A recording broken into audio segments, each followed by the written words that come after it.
Secretary General ITU,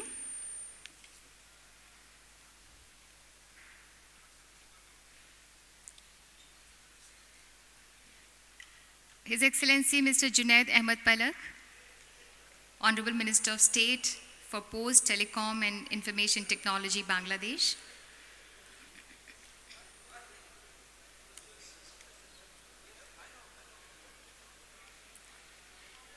Honorable Minister of State for Electronics and IT and Tourism, Government of India. He joined IAS in 1979. He pioneered the literacy movement in India by making Kottayam district the first 100% literate town in India. We have also respected Mrs. Ursula Ekuful, Honorable Minister of Communication, Ghana. She also has oversight responsibility for Ghana cyber security. Respected Mr. Houlin, Secretary General ITU, he is elected as 19th Secretary General of ITU, the United Nations Specialized Agency for Information and Communication Technology. We have amongst us Mr. Zunaid Ahmed Palak, respected Speaker, Honorable Minister of State for Post, Telecom and Information Technology, Bangladesh. He was nominated as Young Global Leader in 2016 by the World Economic Forum. And today we have the theme, the subject for this plenary session, Cyber4Digitallnclusion, Bridging the Digital Divide, Empowering by Technology-Led Inclusiveness. So, first of all, I would request Honorable Minister, Mr. KJ Alphons, to kindly address us.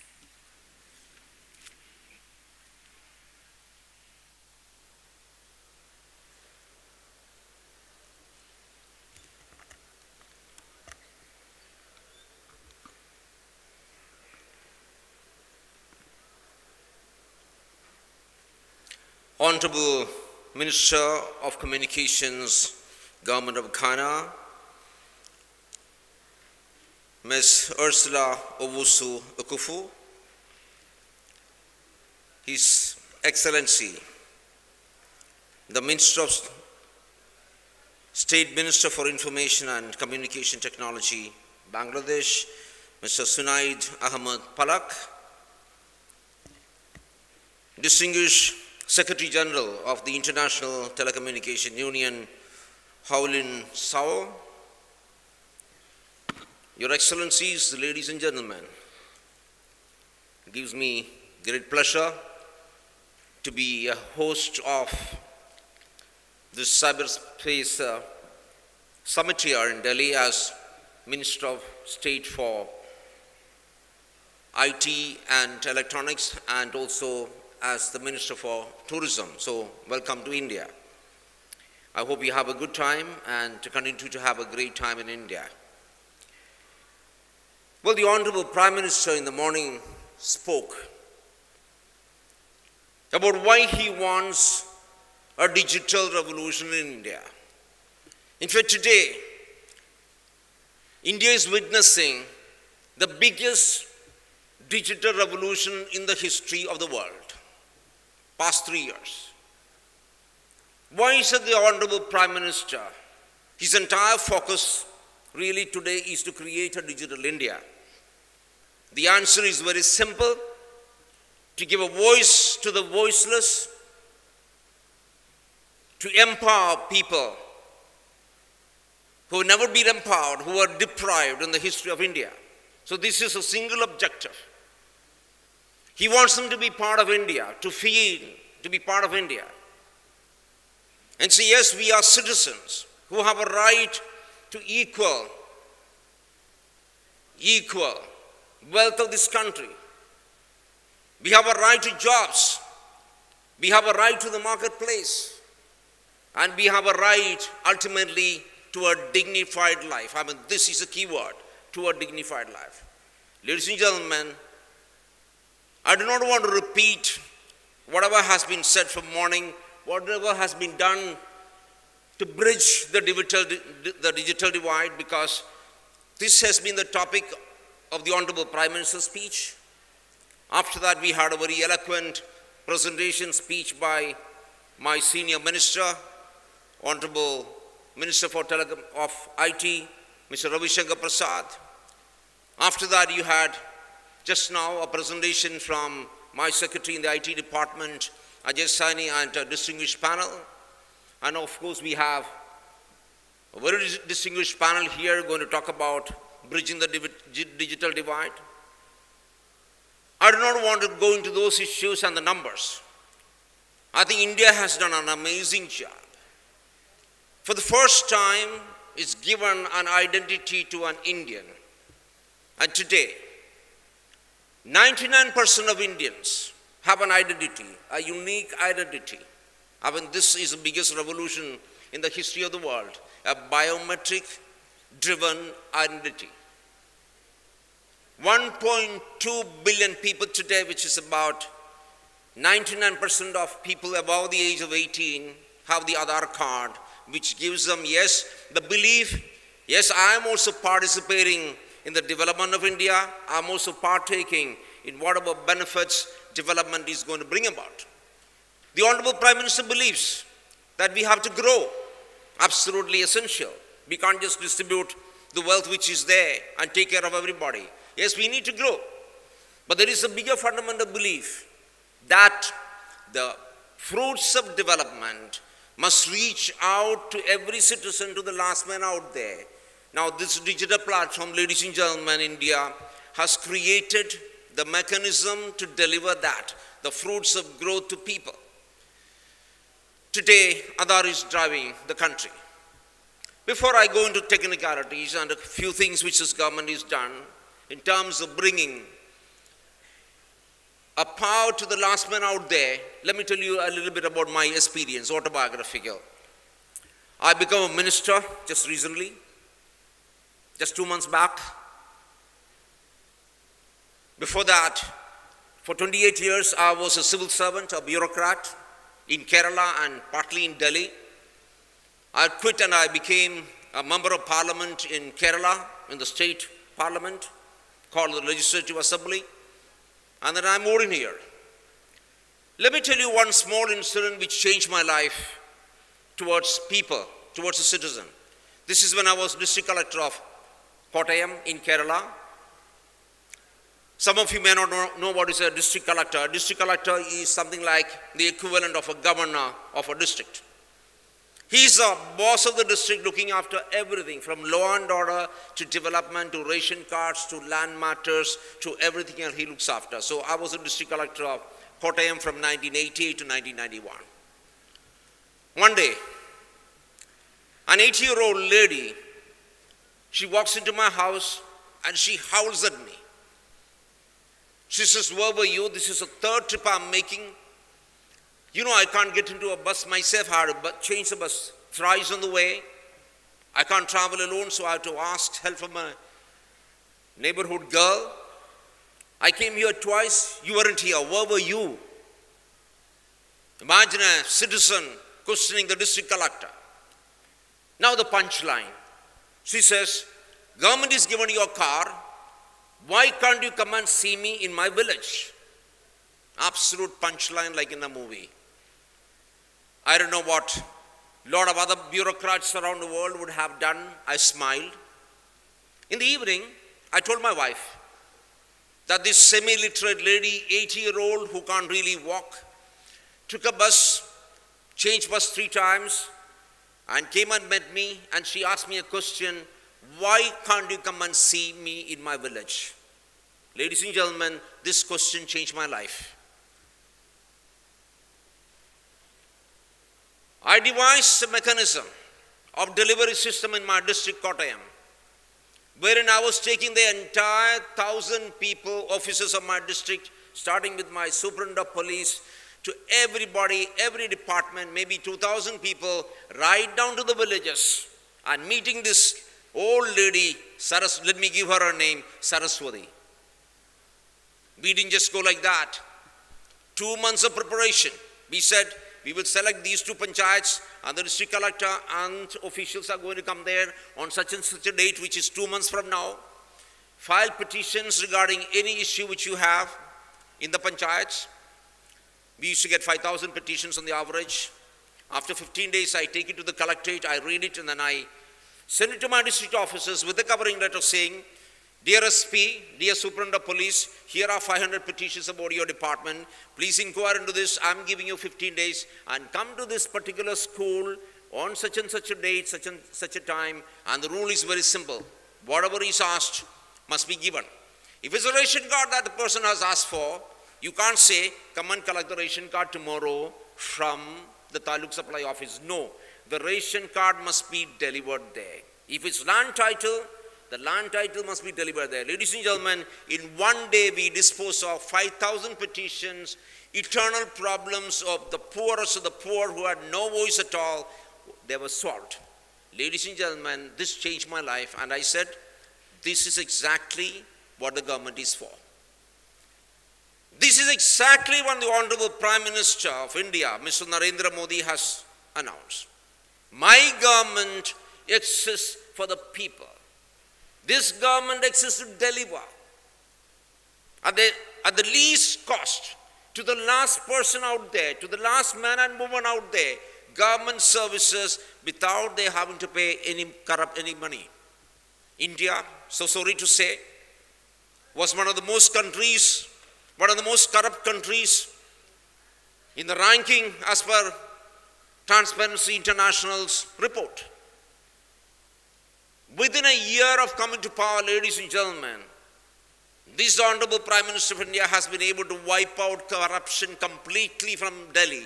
Completely from Delhi. There's not even allegation against us, any minister in the cabinet. Why? Because the Honorable Prime Minister says the money spent by the government must reach the last person out there. Now, this entire digital services is designed to reach these benefits to the poor. He said, every poor person in this country will have a bank account. I don't know which country in the world can boast and say, yes, every citizen of my country has a bank account. Today, 300 million accounts were opened for the poorest people in India on the directions of the Prime Minister.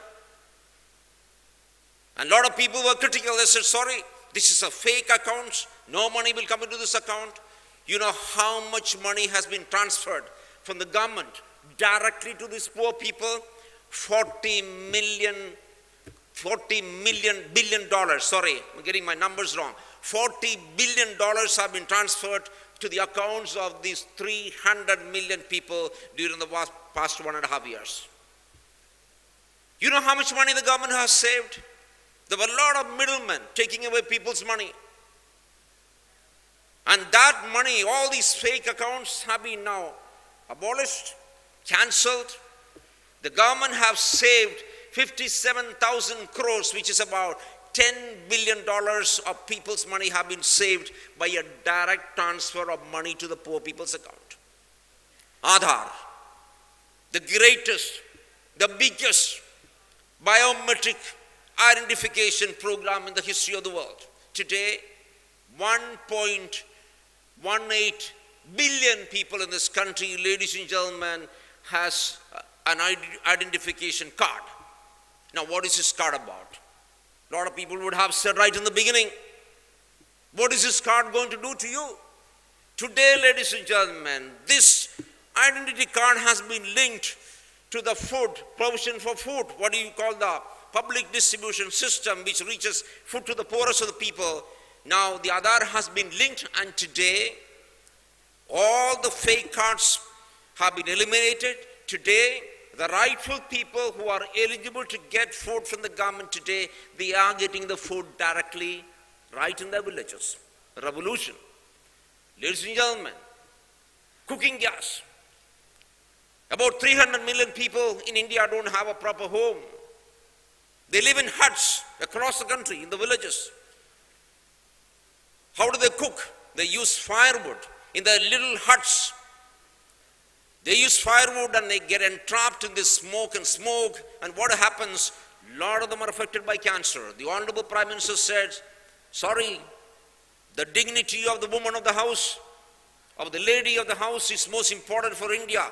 Her health is most important. We shall provide free cooking gas to every poor family in this country. Ladies and gentlemen, 40 million cooking gas given to the poor people in this country based on this identity, unique identity. I can go on and on. The kind of things which is happening across the country. The unique payment system, Aadhaar, which enables, you don't have to go to a bank. Sitting at home or your workplace, you just press a button on your mobile phone and here money is transferred. Ladies and gentlemen, I don't think it happens anywhere else in the world. I know abroad you use a credit card, the debit card, you use your net banking. Today, we have the largest phone-based payment system which is available to the last person out there. Well, you might say there is a problem because these things can be done only on a smartphone. And India, out of the 1.2 billion mobile phones we have, only about 400 are smartphones. No, we have device technology, USSD. You don't need a smartphone to make payment at all. You don't need to download the application. We have device a program under which from feature phones you can transfer money on the USSD platform. It's available. You don't need anything at all. In fact, you don't need a smartphone, you don't need a feature phone. All that you need is go to one of our centers. You need nothing else. You just put your fingerprint out there. The machine captures your fingerprint and straight away the money is given to you. The money is paid to whomever you want to. Ladies and gentlemen, these are revolutions. The biggest revolutions in the history of the world to enable the poorest of the poor. Doesn't stop at that. Scholarships. It was such a difficult task for a student in a village in a far-flung area to get scholarships which are given free by the government. Today we have an application. It's on the digital system. You can apply from your mobile phone. It's so simple. Millions of children, students across the country today have access to a government scholarship without having to go to a government office. It's available on your mobile phone straight away. Ladies and gentlemen, today what the Prime Minister has announced, Umang, all the government services being made available on a single application. It's amazing. Eventually, we'll have about 1,200 government services being provided with this single application, Umang. Ladies and gentlemen, this country is truly going to be one. Well, all this is absolutely amazing.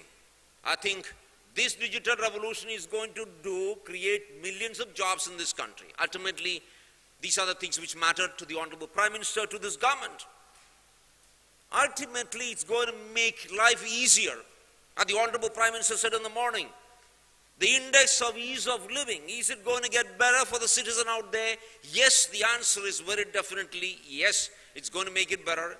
It's going to improve the earning capacity of the person out there. The tribal woman, the tribal artisan out there in the remote hills of India who make their products beautiful garments and these beautiful artifacts. Today, he's able to put it on the net and he's able to sell it across the world. He doesn't need to travel outside the village. Ladies and gentlemen, this is real empowerment out there. Lot more. Some people would say, morning it was debated in the last session, the entire issue of privacy. There are people who are apprehensive in some parts of the country who are apprehensive about the privacy of Aadhaar data getting leaked, getting breached. We are very happy to say in our ministry there has not been one breach of Aadhaar data so far at all. Not one breach of Aadhaar data. We are very proud to say. India is very, very happy to announce. But again, I have a little complaint about people who make this complaint. Who complain that my privacy is going to be taken away.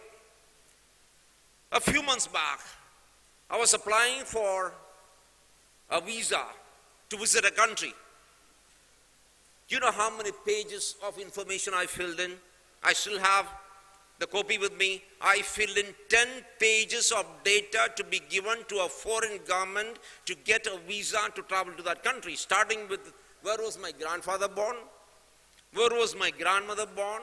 Where did they go on a honeymoon? Sorry, people in Kerala, 100 years back don't go on a honeymoon. Where was my father born? Where did he study? Where did he work? What about my mother? Ladies and gentlemen, 10 pages of loaded personal information to be given to a foreign government just to get a visa. And what am I asking for in my Aadhaar records? Your name, number one. Number two, your address. And that's it. No mobile phone to be given. Your mobile details need not be given. Your email address need not be given. Ladies and gentlemen, what are you parting with to the country in which you are a citizen? You are just saying, this is my name, this is my address. Where is the question of the whole breach of privacy at all? I mean, I don't understand people making this kind of a noises. So today, we have a structure in this country which empowers people out there. But again, ladies and gentlemen, I have a problem from Saraswati. That 80-year-old lady who came to see me. Are we going to sell our heart and soul to the digital world? Can we stop being compassionate? Can we do with compassion? Because today we don't need to meet people anymore. Like yesterday, you must have seen me on television the whole evening. Whoever is from India. I got out at Imphal airport. When I was getting out of the airport, I saw this lady weeping, and I walked up to her and said, "Madam, can I help? Is there a problem?" And she was absolutely angry with the system because her flight was not allowed to take off. I said, "Madam, I've just came in this flight, and of course you'll have to wait till the Honorable President's flight lands, and then you will be allowed to take off immediately." She howled at me. It was all over the television, and the breaking news was KJ Alphons lands in Manipur, in Imphal airport, late for a flight, and therefore this lady's flight was delayed. My God, look at this digital world, fake news being peddled as the truth. Breaking news for maybe an hour or something. Then of course I was on television saying, "Ladies and gentlemen, sorry, I was not flying out of Imphal. I did not come into Imphal. I was flying from Delhi to Imphal along with 3 other ministers. And then when I was walking out of the airport, I saw this lady, and then of course I tried to console her as a human being." My question today is, my wife told me this morning, "My dear husband, please stop being sympathetic and compassionate because you got into a deep, huge trouble yesterday, almost." I said, "Sorry, my dear lady, I can't stop being compassionate." My plea to the world, ladies and gentlemen, is very simple. I think India is doing an amazing job in the digital world. It's empowering people. Please do not give up your heart and soul and say, "Sorry, I am a machine and my mobile phone is my heart and my soul." Sorry, that will not drive the world. Please, from here, let's go out with a resolution, my dear ladies and gentlemen. All this digital technology is fantastic. It's empowering people in India. Let's go out with another resolution saying, yes, we want a more compassionate world. Thank you, ladies and gentlemen.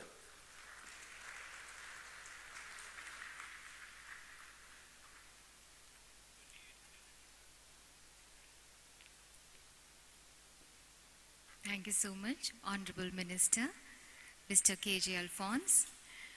Now, may I request Ms. Ursula Ekuful, Minister of Communications, Ghana, to kindly address us. Honorable Ms. Ursula Ekuful.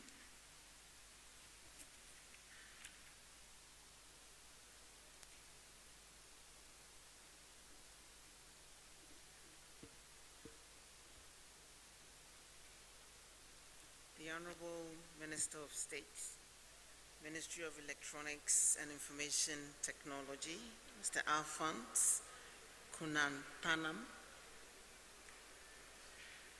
The Honorable Minister of State, Ministry of Information and Communications Technology of Bangladesh, Mr. Zunaid Ahmed, Palak. Your Excellency Mr. Houlin, Secretary General of the ITU, distinguished ministers of state present, ladies and gentlemen. I'm extremely delighted to be given this opportunity to contribute to this conversation on digital for inclusion and bridging the digital divide, empowering by technology and inclusiveness. This is a very apt topic and timely because just 2 weeks ago, we were having a similar conversation at the ICT for Africa Forum in Cape Town. We all know the enabling effects of ICT and its empowering effects as well. I say that the Ministry of Communications is the most important ministry in any country because we make it possible for everyone else to work more effectively and efficiently. And we assist in growing the economies of our country. As far back as 2003, our heads of states and governments made a solemn declaration at the World Summit on the Information Society that our common desire and commitment to build a people-centered, inclusive and development-oriented information society where everyone can create, access, utilize and share information and knowledge, enabling individuals, communities and peoples to achieve their full potential in promoting their sustainable development and improving their quality of life, is premised on the purposes and principles of the Charter of the UN and respecting fully and upholding the UN Declaration of Human Rights. All we're doing is to give effect to that, because the General Assembly has also adopted a set of goals to end poverty, protect the planet, and ensure prosperity for all as part of a new sustainable development agenda to be achieved over the next 25 years. We salute the strides that India has made in its digitalization efforts, and we're closely monitoring what is going on here. The government of the new patriotic party took office 10 months ago, 11 months ago in Ghana, and since then, we've worked very hard to create a digital ecosystem to transform not just the economy of our country, but the life of our country. Ghana has one of the most liberalized telecommunications markets in Africa, with strong competition in the mobile market. We have 6 operators for a population of about 28 million, 5 now with the merger of Airtel and Tigo. And we have a highly competitive internet market as well. We have over 50 licensed internet service providers. Telephone subscription had risen to over 130% by July this year. We have a relatively robust fiber infrastructure, which includes 5 submarine landing cables, terrestrial fiber, and LTE sites. We aim to digitize our country, not just for the urban elite, but for every citizen of our country. And so, in addition to all the urban infrastructure that we have built community information centers across the length and breadth of the country, where people can go to access internet connectivity. We're going to build more.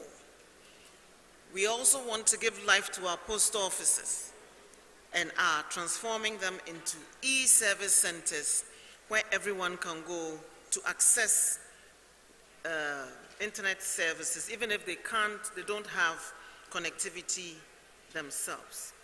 Within 9 months of taking office, the government has launched, just like ZHAO, a state-of-the-art biometric national ID card enhanced with new technologies, including tactile elements for the blind, e-passport, and payment applications. We have been trying to have a national ID for over 12 years, and for some reason have been unable to do that. But within 9 months, we have set in place the architecture, the infrastructure, the human resources to be able to do that. And so from next year, January, the rollout will begin. The legal regime has been, the law has been amended to ensure that every Ghanaian born in 2008 will be registered at birth instead of from age 6, as was originally the situation. We have also launched a digital property addressing system. It might seem normal to many of you listening to us, but in our part of the world, even finding directions to somebody's home or workplace was a challenge because we didn't have a property address system. And so we had to go by, jump over the gutter, turn left, turn right, at the blue kiosk and look for the mango tree. So if the mango tree has been cut down and the blue kiosk has moved, then you're stuck and you don't know where to find where you're going. But we've launched a digital property address system as part of our ecosystem to transform the lives of our people. And I am happy to announce that it has been one of the most downloaded applications since its launch a little over a month ago. In addition to that, we're linking all our payment systems into one seamless whole because we insist that come next year, payment for all government goods and services should be done electronically. And for very good reason. We know that that will reduce corruption and ensure that payments made are received by the intended recipients and to cut out the middleman. As the Honorable Minister just indicated, the results in India are evident already. And so we're also implementing a similar system in Ghana.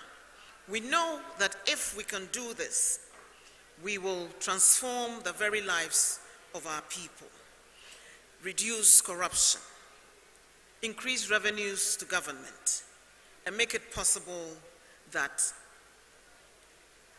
the development that we all want will actually be realized.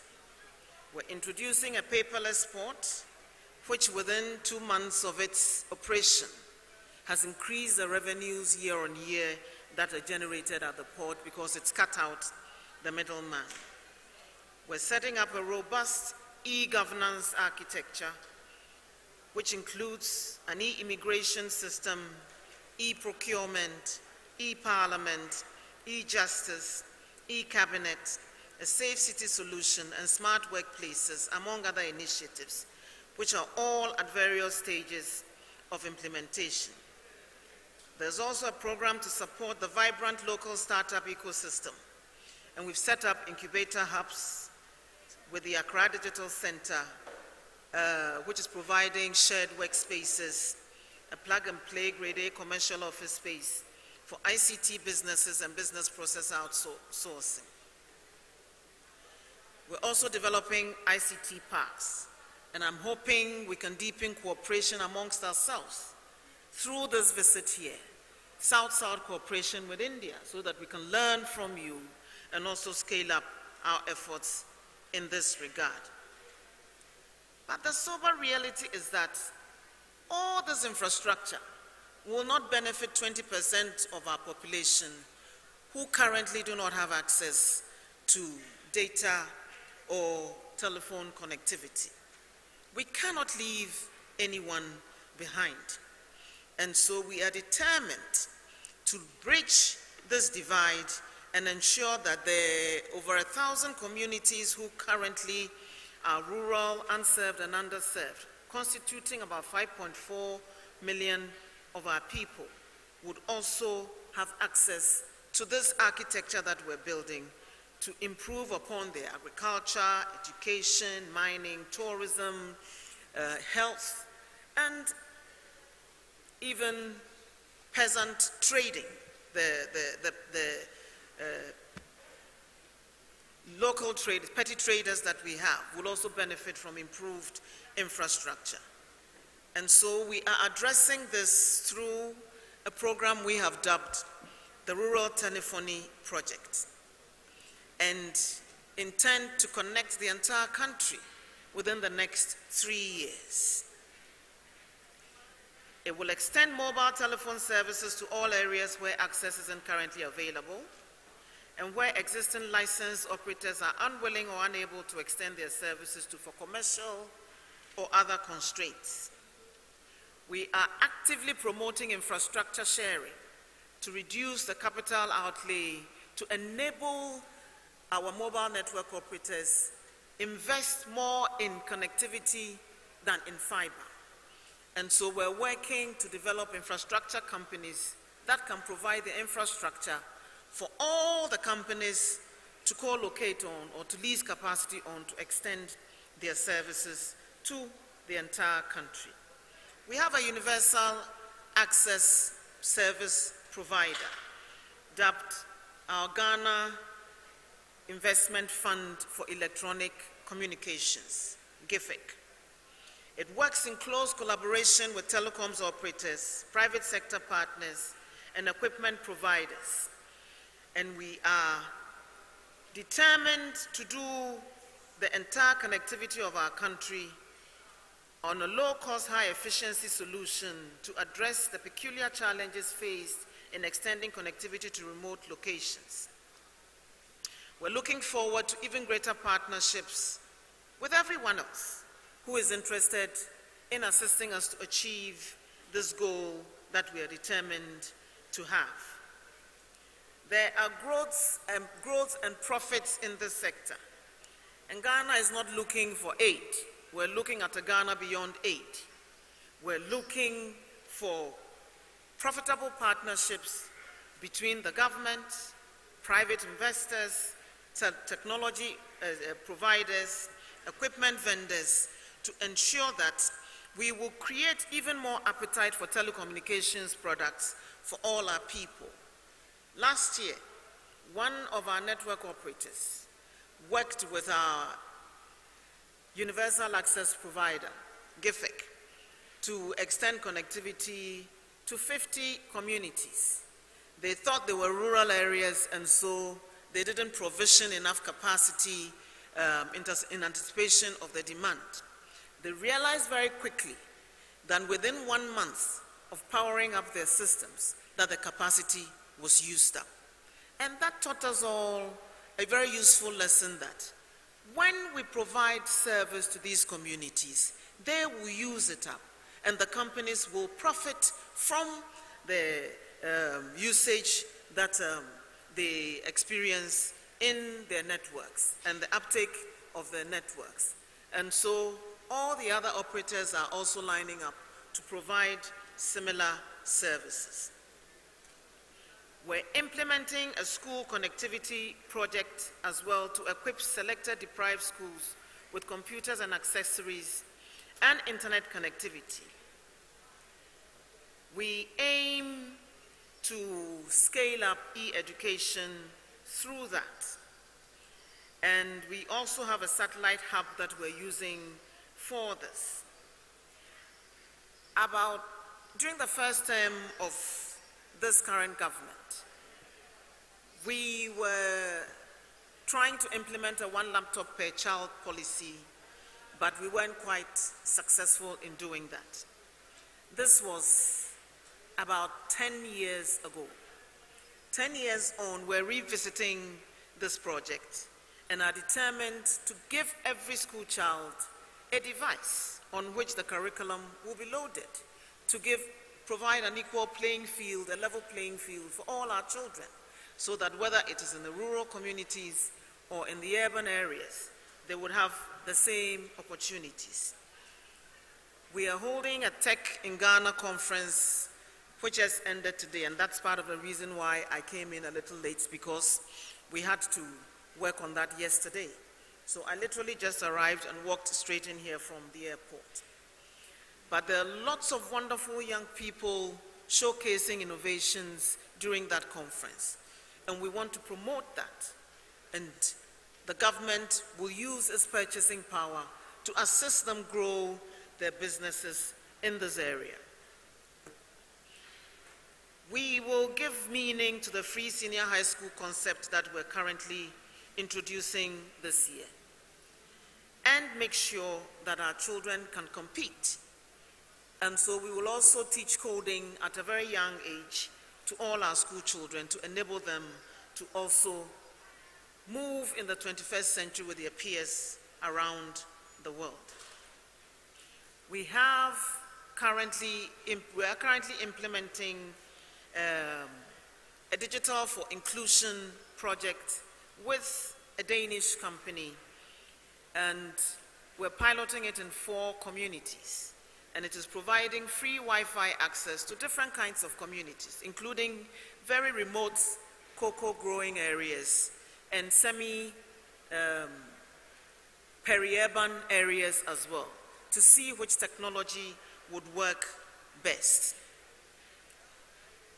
The GSMA undertook a research which also revealed that 67% of women in Ghana, even though they may have mobile devices, do not use the internet capabilities of their mobile devices, which I thought was a shame. 67% of women in Ghana do not use the internet. We cannot allow that sorry statistic to continue. And so we have a Girls in ICT program to encourage girls to also explore the possibilities that the world of the internet and ICT opens up to them. Through this Digital for Inclusion project, we're training women, peasant farmers, petty traders around the country to use IT-enabled services to improve their businesses. We're scaling up e-commerce as well. And so, hopefully, by this time next year, we'll be well on our way to connecting the entire country. The benefits are obvious. We will empower our women. We will give our young people a voice. We would ensure that the majority of the population living in the countryside has access to affordable internet. And we will link and connect our country. We seek partnerships with all our friends around the world, including our Indian brothers and sisters. As we connect our countries, we should think about linking up our various communities which, in our part of the world, in the West African sub-region, we're developing in silos. And so we built our fiber network to our borders and are connecting it to our neighboring countries. We just returned from the ECOWAS Ministers of Communications meeting, where we decided that we would use the West Africa Power Pool project and use fiber over the power lines to connect our various peoples. We're working actively to promote digital inclusion. It doesn't come cheap, and we don't have the resources, all of the resources, to develop that within the time frames that we worked out for ourselves. And that is why we seek private and public partnerships in this area. And we know that since these are initiatives which can pay for themselves at the end of the day, self-interest, the profit motive, should motivate private companies and individuals who have funds to invest to partner with us to build the digital Ghana that we seek. Our Vice President, who is championing this initiative, has just christened all the various things that we're doing in a catchphrase that we are using around the country. It is Digitime in Ghana. Thank you.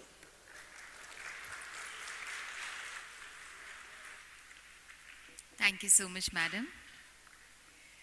May I now request respected Mr. Houlin ZHAO, Secretary General ITU, to kindly address the august gathering. Respected Mr. Houlin ZHAO.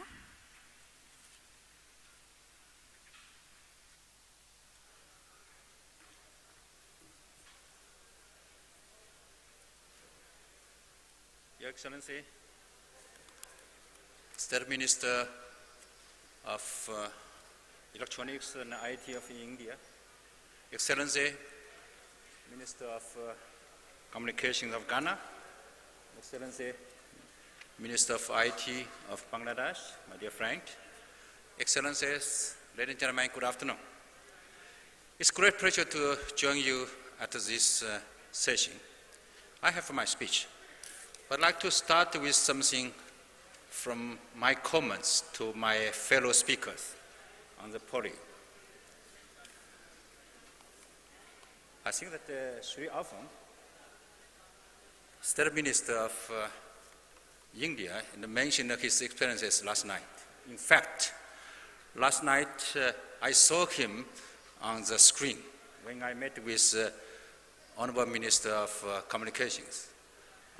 But he was not in this custom, he's in normal custom of traditional custom. So I asked my ministers of communication, who is this guy? Because I never met him before. They said he's the Minister of IT. I said, no. Minister of IT I know is Prasad. I know him. No, he's the junior Minister of IT. So I thought that he was, during his campaign of elections, that talking to his people about the election. And then the lady seemed to be very emotional. But we don't know what he talked. And this morning I met him. I asked him what happened last night. Seemed to be that he became a television star. And he told me that this is a story. And this afternoon, and he gave us a story again. And he added something new I did not hear from him this morning. That his wife advised him not to do that anymore because it's somehow a little bit painful and dangerous. But he told us he will not stop. When he has such kind of a situation, he will go again, try to calm people. I think we need leaders like him, to work on this issue. Of course, this is not his business, it's not his fault to have a plane delay and then the people are angry, upset, and he tried to calm people, to comfort people. And he put people focused on his mind. And during his speech, he made a lot of presentation of India's achievement, but I heard also most of the time when he talked about products, initiatives, he talked about poor people. Those people, the people is very important for him and for his administration. I think that this is great. So this is the first comment to this minister. I also have comment for Ursula, my dear friend from Ghana. And she told us she started up her job only 11 months ago. But I can see that she worked very hard everywhere, tried to promote ICT development in Ghana, in Africa, and also tried to forge a partnership with everybody who would like to help Africa, help Ghana. I have proof that I met her several times recently. The first time was at the ITU Telecom Busan, Telecom 2017 in Busan in September. And she went there to join ITU activities support ICT SMEs and industries. And she also looked for partnership with Korea, with others. And then in October, mid of October, ITU organized another meeting in Buenos Aires. That is the World Telecom Development Conference. This is the highest conference of development in ITU. Every 4 years we had that one. And she joined us in Buenos Aires and expressed her opinions and also shared her experiences with us and gave us visions what Ghana wished to see. And you know that this conference is very important. This is the first ITU World Conference on Development after SDG agreed in 2015 in New York. And last week, I told her, I also travel a lot. Last week, Wednesday, I was in Bangkok to attend another meeting. You know, as Secretary General, I have no choice sometimes, although it is part of my responsibilities. But I believe ministers should enjoy life better than Secretary General. They have some choices. But she told me last week she was not in Ghana, she was in China. I said, what do you do in China? Said, looking for some partnership to introduce some industry to Ghana to make something happen in Ghana in the future that made in Ghana. So that is another one. And today, you know, I know that she will join me for this panel, and I mentioned that yesterday with the Minister of Singha. I said, I have not seen my sister from Ghana yet, and this morning I tried to see her, I did not see her. Then she just showed up 15 minutes before we started our meeting, our session. And she told me she just came directly from airport to this session. I had to experience it like that. I know how nervous I was, but anyhow. And she came very late, and of course she has some others. So I think that the Africa ministers very eagerly to work on the ICT to transform Africa. And I see that kind of a good example. I think that another colleague, my brother, you know, Palak, minister from Bangladesh, he is champagne to support IT startups, SMEs. And he was so keen to support his fellow startups that from very beginning, 2015, when I started my job as Secretary General, he pushed me to go to Bangladesh to join his conference to support young people, young startups working with ICT to develop the local solution, local application to connect the local community with the power of ICT, particularly mobile and internet. And last year, he took me again to Bangladesh to open the first national ICT incubator center. That I was also very pleased that the minister, you know, very much like to support their young people to work on ICT to transform the society. I think that time is very short. I better not to read my text. Let me just continue with this kind of comments. That this morning we got a very good message from our Prime Minister. And I particularly noted one of his messages, that new technologies break the silo systems. I think that that message is a very, very strong message. Today, you know, none of us can go along our traditional way to work. And we have to work together.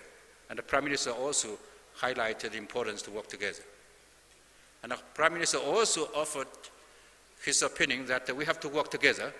We have to, not only within the government, you know, everybody have to work together to use the ICT to transform India. But also he looked for good cooperations, partnerships with the world, the rest of the world. And I was very pleased to have a chance to talk to him after the opening ceremony. And I found that he is also keen to work with global families to benefit from the experiences we learned from India development and benefit from India innovations. I think that our minister just mentioned one of the marvelous achievements, that 1.3 billion of Indians, almost 97% got the digital identifiers. That I think that he's very proud of, and I think the Prime Minister also proud. And indeed, India should be proud of this initiative. And I think that indeed it's a great initiative. I heard also that the India government, Prime Minister, and the industry would like to share this kind of successful stories with other continent. for example, Africa. So I expressed my wish to work with India to extend the power of India innovations to the other part of the world, to benefit from their good experiences. And India has a marvelous source of innovations. That I visited India first time in 1999. And the last time when we had our WTDC in Hyderabad, I met with a young India expert. And he showed me his mobile phones. And mobile phones looks the same as any other mobile phones. But the way he worked, that impressed me a lot. And he told me that he can use one finger to type any text, SMS, on his phone. So I said, can you please show me? So he did that. One finger, one button to type the full text. I said, it's marvelous. Why don't you come to ITU to put this as a new technology for standards so that we all can benefit from you? And he promised, but unfortunately I did not see him afterwards. So that is one of my message I came to India this time, that I would like to encourage our India experts to be more active in those kind of areas, for example, new technology development, that to bring their concept, bring their innovations to contribute to the global development of new technologies. In my opinion, IT is very successful with international telecommunication technology standardizations from very beginning, from 1865 up to now. And IT is very proud with this kind of tradition. But if you look at the history, we will find that this process is a good result of good partnership between government, administrations, and private sector and the companies. Without companies, without private sector, we cannot do anything. But nowadays, situation is somewhat different from 10 years ago. That new technologies may not necessarily come from big companies only. And the small, medium-sized entrepreneurs can give us a lot of fantastic ideas and new solutions. Perhaps they can also contribute to the world development of technologies. I can tell you that Secretary General of United Nations put new technologies as very important for UN reform. And we spent 1 day, altogether we only have 1.5 days, at the beginning of November in New York. And the Secretary General of the United Nations invited all of head of agencies together to talk about the reform. And in his agenda, on his list of the agenda, he put the new frontier ideas, technologies, high and very high. And he also gave us a message that in his opinion, ICT is a very powerful tool for each and every SDGs. So it's a very, very strong message that we are very encouraged, inspired by his guidance. But also we fully realize that this is a challenge to us. We have to work differently. We have to consider these messages as strong guidance for our next work in the next years to come. And I'm very pleased to see that this is not only from our Secretary General of the United Nations, and everywhere in the world, in Africa, in Arabic, in Asia, even, that very advanced places like Europe. And I found that many head of states, head of governments consider ICT is absolutely important for the country's future. So I'd like to work with industries to use ICT to transform their countries. So I'm very pleased with this new development. And ladies and gentlemen, I don't think that I should read my text anymore, because and many messages could be already shared with our ministers, and we still have Minister of Bangladesh to take a floor. So I'd like to stop here. But once more again, I would like to express my sincere thanks to our India host to invite me to come here and to have this wonderful opportunity to have a good understanding of India's today and for India's future. And I look forward to good cooperation with India to use ICT as a powerful tools to transform the world. Thank you very much.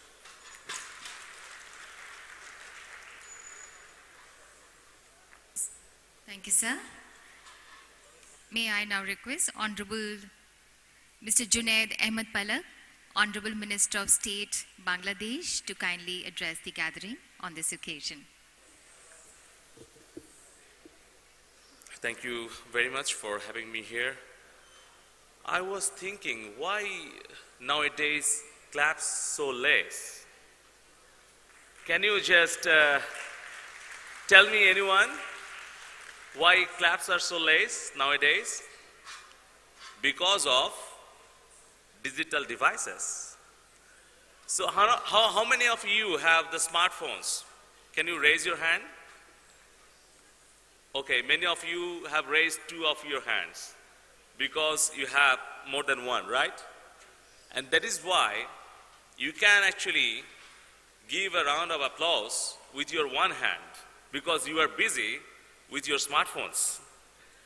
So thank you very much for having me here. I would like to give my heartiest thanks to the organizers of GCCS, honorable ministers, honorable General Secretary of ITU, dignitaries, friends from media.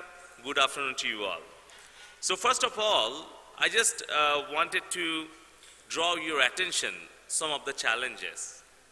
Bridging the digital divide, empowering by technology-led inclusiveness. So whenever we actually look into this issue, so what we found? We found 4 challenges for achieving this target. The lack of digital infrastructure and services, the lack of affordable network services, devices, and applications. More importantly, the lack of digital skills to create or add value. Most importantly, the lack of coordinated efforts to foster social and economical equality.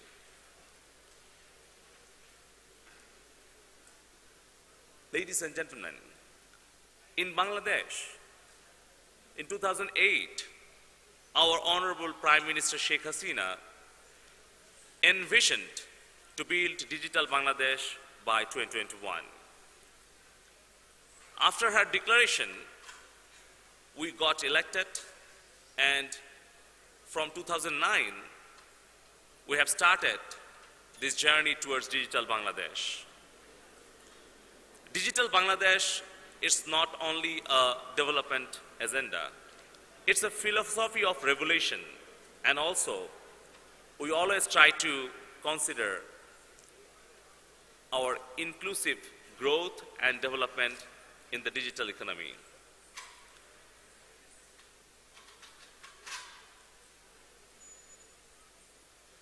After declaration of Digital Bangladesh, Honorable Prime Minister Sheikh Hasina, she instructed us to prepare an ICT policy. And under the ICT policy, to achieve the Digital Bangladesh vision to be fulfilled, we have identified 4 pillars to build Digital Bangladesh. ICT division works with 4 broad areas to achieve the targets set by Digital Bangladesh agenda by Honorable Prime Minister. E-governance, human resource development, establishing digital connectivity, and ICT industry promotion. So you'll be very surprised to know that just 9 years back in Bangladesh, there was only less than 1 million internet subscribers. But over the last 9 years, by reducing the cost of the internet from $900 per Mbps into less than $10 in last 9 years. We have been able to reduce the cost of the internet bandwidth, and we have been able to expand our broadband connectivity up to the village level. We have successfully completed 3 of our projects. Under those projects, we have connected all of our government offices with a single intra-network, which is called Bangla GovNet. In the second phase, we have successfully completed InfoSoccer 2. By that project, we have been able to connect all of our sub-district, and we are implementing our third phase, which is called InfoSoccer 3. Under this project, we'll be able to connect all of our union digital centers, which is the lowest tier of our local government, by 2018. And we have a specific target to reach 100% internet penetration in Bangladesh by 2021. And we would like to reach 50% broadband penetration rate by 2021. 9 years back, there were nothing digital services for the citizen. By the leadership of our Honorable Prime Minister, under the prudent leadership of Honorable Prime Minister Sheikh Hasina, we have set up more than 5,000 union digital centers. From those union digital centers, we have been able to provide 200 types of government services to the villagers. Every month, more than 6 million villagers are getting 200 types of services from those digital centers. It has actually reduced the cost of getting services. It has reduced corruption, and also it has saved time of the citizens.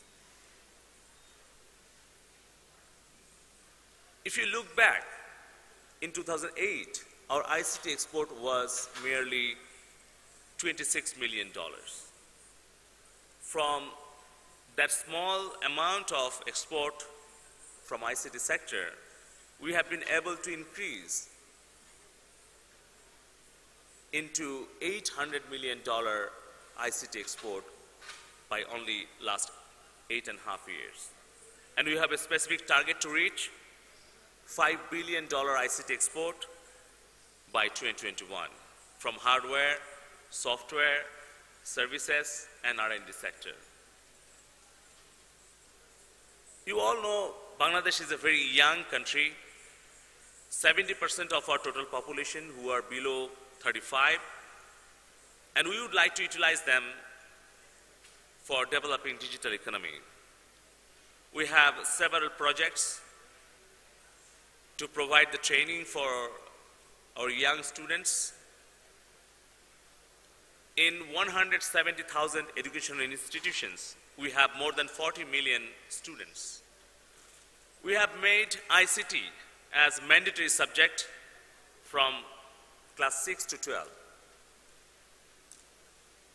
And we are providing IT freelancing training for our youth. We have successfully completed 13,000 trainings, and out of these 13,000 trainings, 10,000 IT freelancers, they're earning on the online marketplaces, and we have a target to create 2 million sector jobs in ICT sector by 2021.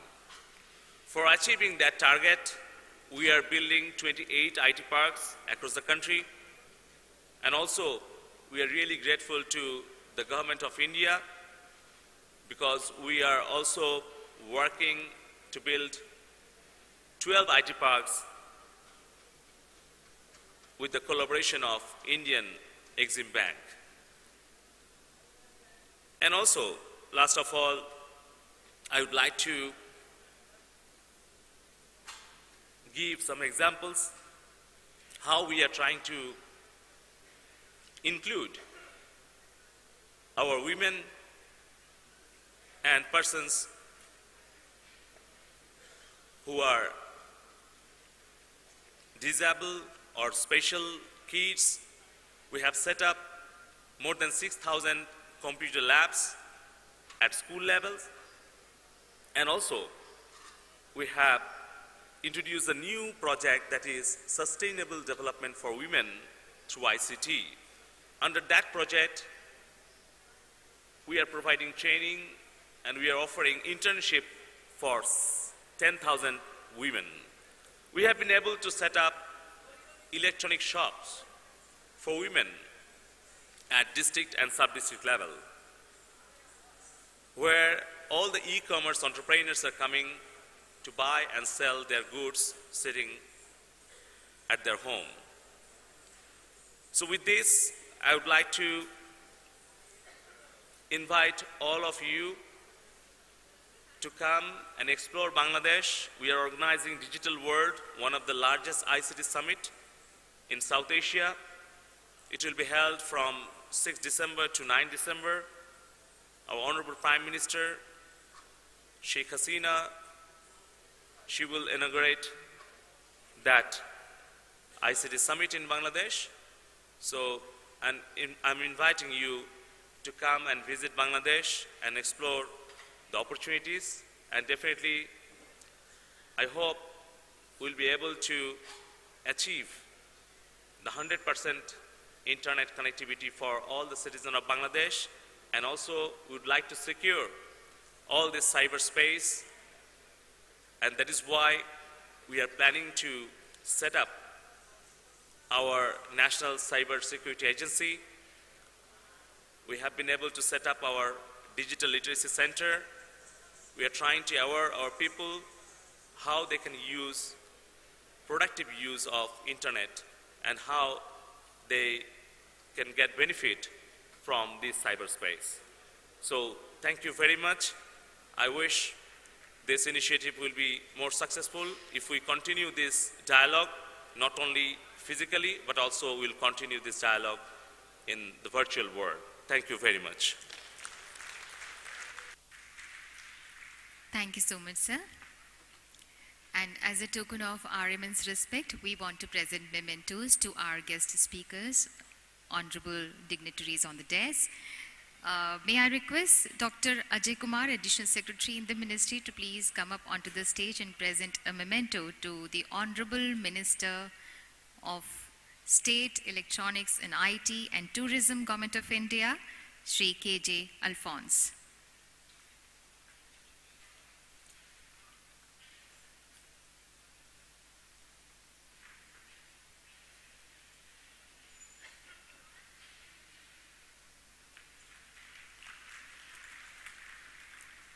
Mrs. Geeta Katpalia is now requested to please come up onto the dais and present a memento to Honorable Ms. Ursula Ekuful from Ghana.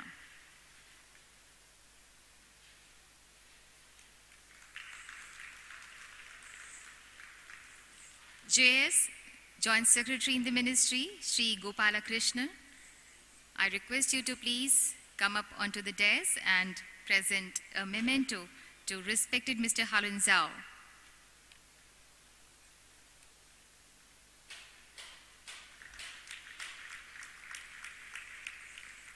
Now, I would like to invite Shri IPS Sethi, Senior Technical Director NIC, to please come up onto the stage and present a memento to Honorable Mr. Zunaid Ahmed Palak.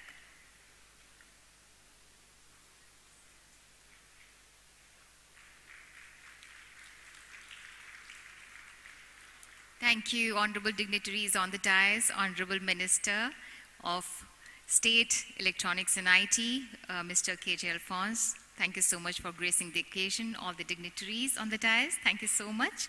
And we just want to inform one information that we will be presenting a cultural pageant before you at 6:30. So we will take you to a journey of Indian original and classical dances at 6:30 p.m.